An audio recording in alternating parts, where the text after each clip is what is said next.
Hello, everybody, and welcome back to another segment of Coffee and Connection with the Chief. I'm Chief Dean Rondo, the Wolfeboro Police Department, and my able-bodied executive officer, Captain Mark Libby, is on my left.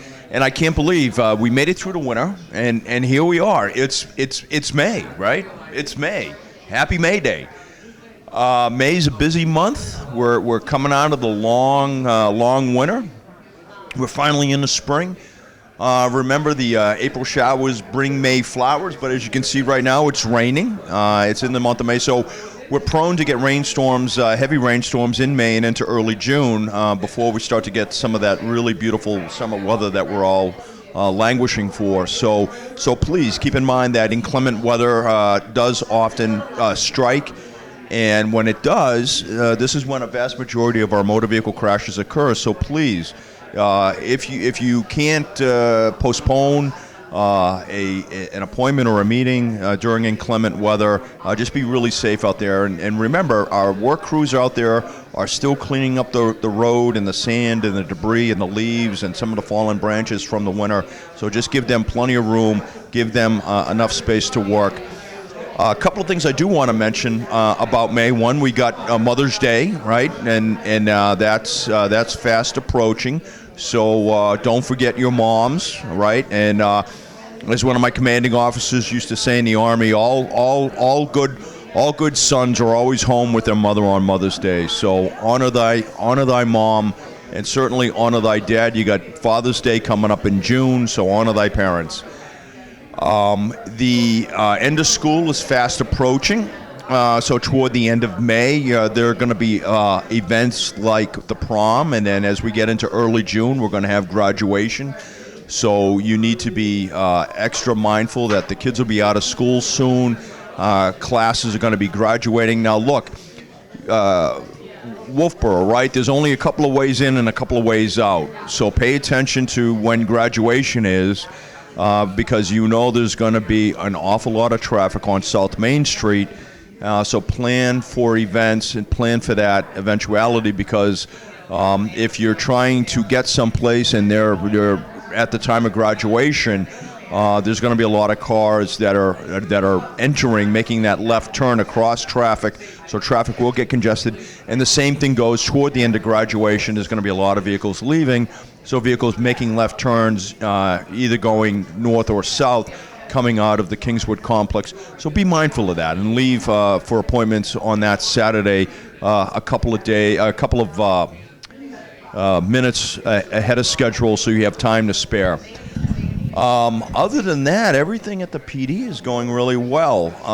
Next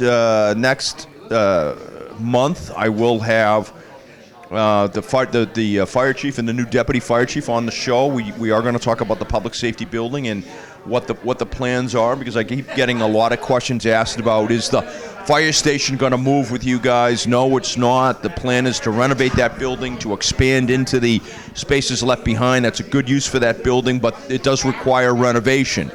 And just like on the police side, fire science has changed too.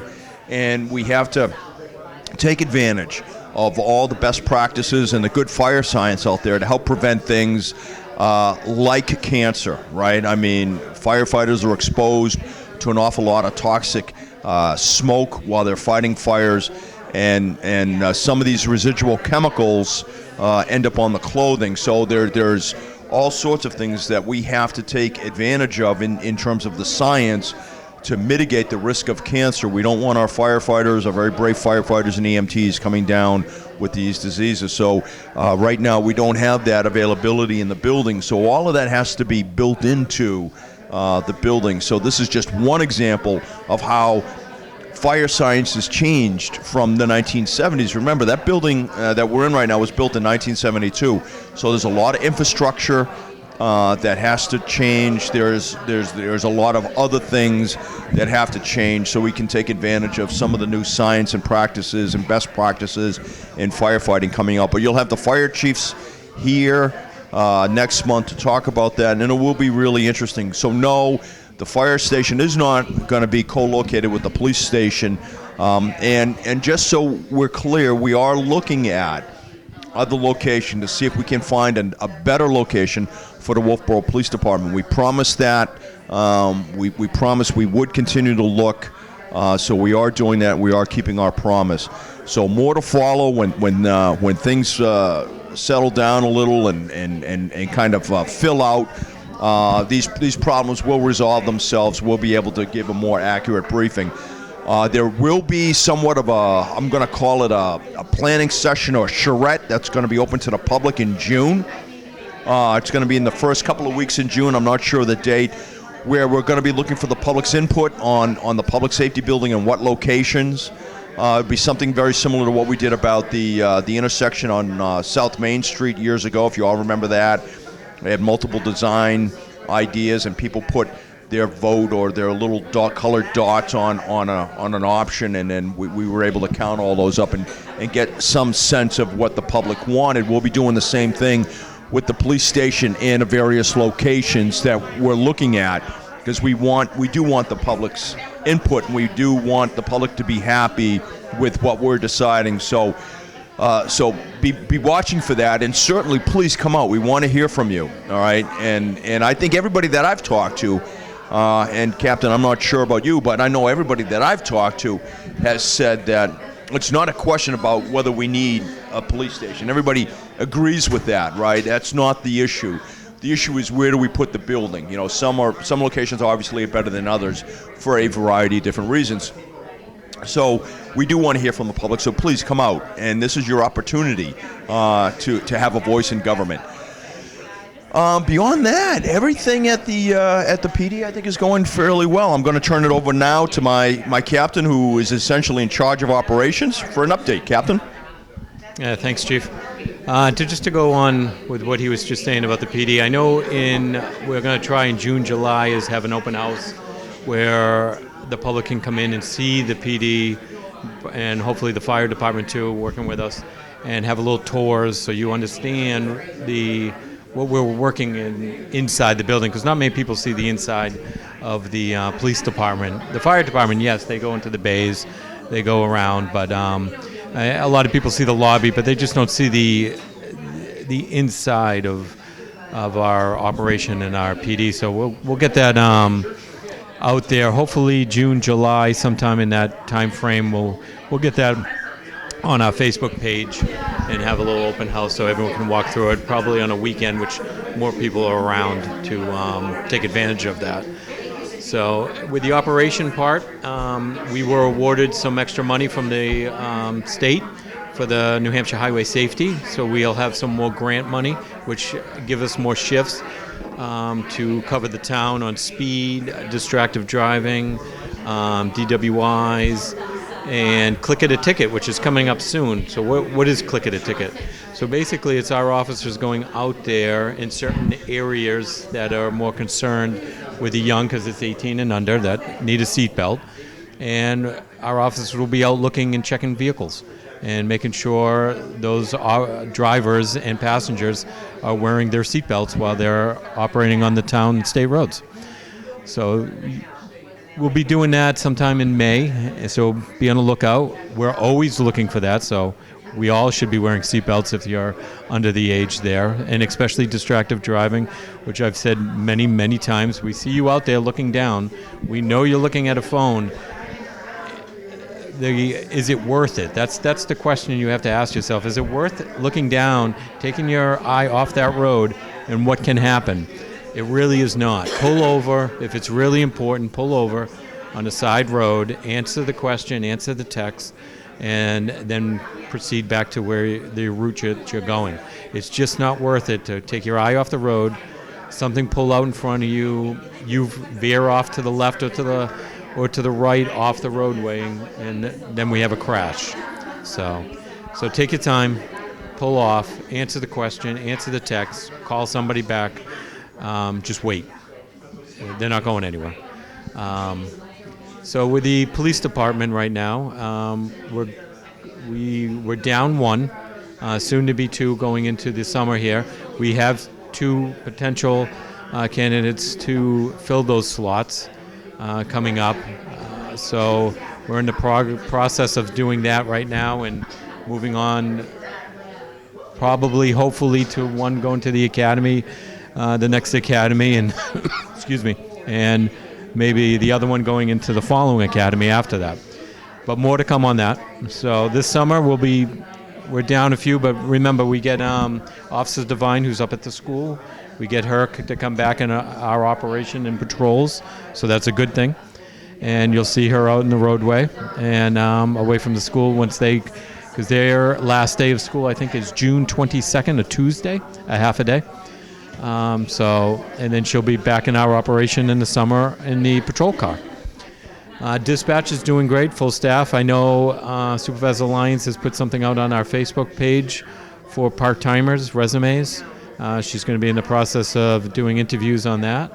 Where hopefully we can find some that are individuals that are already performing the job. It makes it a little easier for training purposes, and that's what we're kind of looking forward first.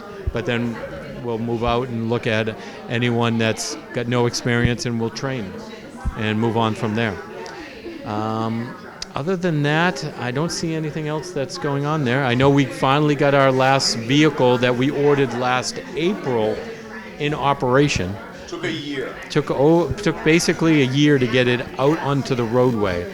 Unfortunately, that's the production that's out there right now. I mean, if you go out and try to buy a car right now, you see what we're dealing with and what we have been dealt with.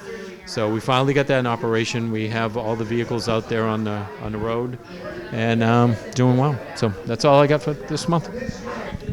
So one thing I do want to bring up about operations and enforcement is that with the busy summer months coming, there will be Wolfeboro police officers downtown walking a beat, and they will be paying attention to traffic and pedestrian issues. And one of the things I just want to pass on to the viewing audience is the fact that I am still seeing an awful lot of blue inspection stickers and blue registration stickers. All right, so what does that mean? That means that you're about 18 months overdue to either have your car registered or inspected. Now, look, let me tell you what's going to happen. If you got a blue anything on your car right now, you're wrong. You're just wrong, all right? You need to get that vehicle inspected. You need to get it registered, okay? And if we catch you on the road, unfortunately, what's going to happen is you're going to get stopped. You're going to receive a summons, and the car most likely is going to be towed. If the plates are revoked, the plates are going to end up coming off that vehicle, and we're going to send them back to DMV. If your vehicle is uninspected, it's going to get a ticket. Okay, right now there's no excuse to have a vehicle that's 18 months overdue for either registration or inspection. I'm still seeing a lot of blue inspection stickers. So please, we're trying to get this word out. Check your inspection stickers, check your registration if you're in doubt. Okay, and let me explain that your registration always expires on the last day of your birth month. Your inspection sticker should match your registration. The inspection runs out at the end of the month, but you have 10 days into the following month as a grace period, and it doesn't mean that your vehicle is legal in that 10 days. It just means that the state gives you a 10-day grace period. Your vehicle is still uninspected, okay? So on the 11th day, you're 11 days overdue for inspection, not 1 day overdue for inspection. So there is a difference. Your license always expires on your birthday. So check that, right? So that's 3 tips. If you're in doubt, check your inspection sticker, check your registration. I briefed this during the commission meetings. I put it out almost every month on this TV show. I want you to avoid getting an unnecessary ticket, and that unregistered motor vehicle summons is actually quite expensive. So please go get your vehicle inspected. Other than that, I want you folks to have a great May. Remember, just be safe out there, and please pay attention to the school kids that'll be out of school soon. Classes are graduating all over the state, and it's the same thing with college. Right now, we're seeing college graduations. That means that a lot of kids are going to be back home. A lot of young adults will be back home, out on the roads, biking and hiking, and doing all the things that they like to do before they begin the next phase of their life. All right, so. Thank you for tuning in to Coffee and Connections with the Chief. Again, I'm Chief Dean Rondeau of the Wolfeboro Police Department with Captain Mark Livy, my executive officer. And please stay tuned for your safety tip of the month. Thanks. Hey, folks, welcome back to Coffee and Connections with the Chief. I'm Chief Dean Rondeau of the Wolfeboro Police Department. And I got two new friends with me. I have Sister Lyman and Sister Evans, and they're both from the Church of Jesus Christ of the Latter-day Saints. They're missionaries here in Wolfeboro. Ladies, welcome. We're really glad to have you here. And they have a few questions they want to ask of me and of the Wolfeboro Police Department, so I'm going to turn it over to Sister Evans. Well, we just had questions about the traffic in the summer, especially in downtown Wolfeboro, because we've heard that it gets pretty congested. And so what is the best way to maneuver around, not around traffic, but the best way to safely get through? Right, that is a fantastic question. That's a great question. So I've talked about this in the past. Wolfeboro is kind of a funny town, right? We laid out the roads like the cows walked way back in the day, right? And I'd let you laugh at all my jokes. That's awesome. So yeah, we laid out the roads the way the cows walked, right? So if you look at the dynamic of Wolfeboro, you got one road that drives through essentially an isthmus, right? A narrow body of land surrounded by water on both sides, and it goes up the hill, and then you got really one way to get in and out of the north to Ossipee and so forth, and points north on 28. So it's unfortunately we're dealing with I'll call it poor engineering of the roads. There's nothing we're going to do about that now. It's that ship has sailed and we are no longer on it. So how do you get through traffic in Wolfeboro? Well, the first step is to make sure that you leave a good 15 or 20 minutes before appointments, right? So if you want to be somewhere at 1 o'clock, right, you're going to need at least, you need to leave your home 15 minutes, 12:45 to get through the traffic. It's just going to take that long.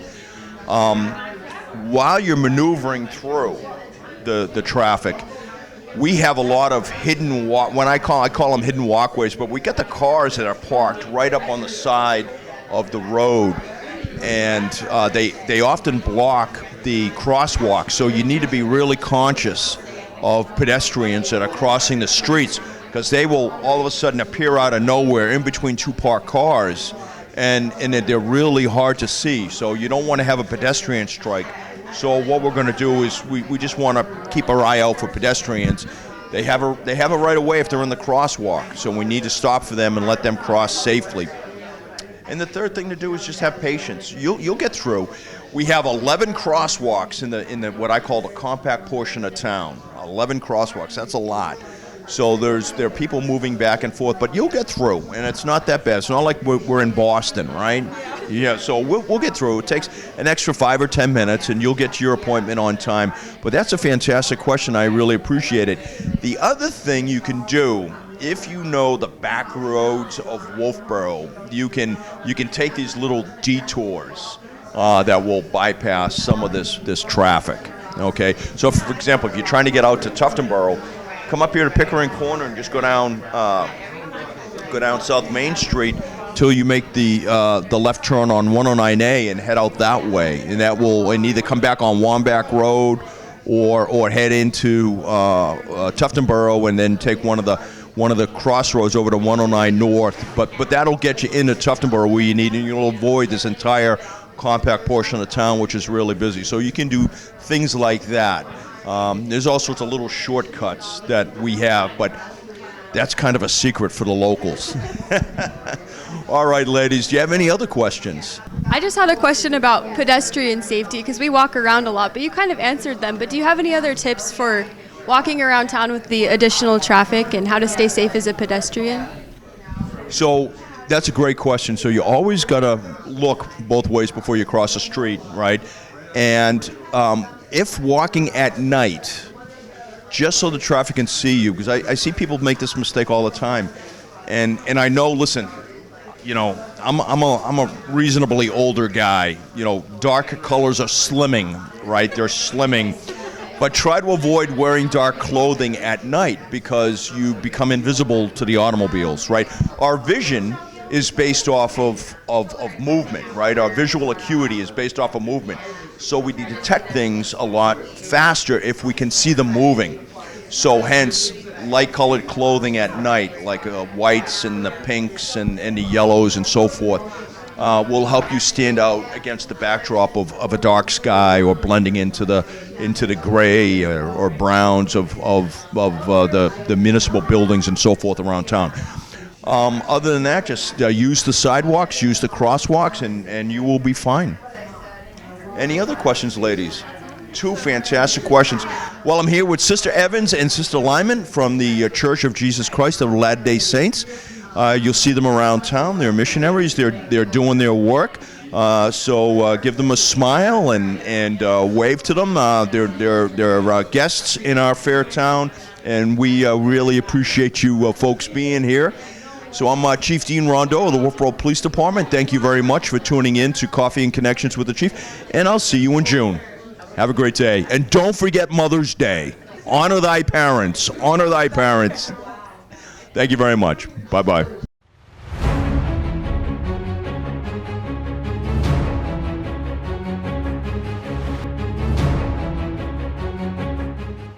Hey, well, welcome back to Coffee and Connections with the Chief. I'm Chief Dean Rondeau, and this is your safety tip of the month, right? I want you folks to be safe out there. So look, if you've been reading the paper, paying attention to what's going on, whether you're getting Facebook or you read the newspaper or you listen to WMUR, there's been an awful lot of car crashes where people have veered into either state police or municipal police cruisers pulled over on the side of the road, conducting traffic stops or have been out on safety details for construction.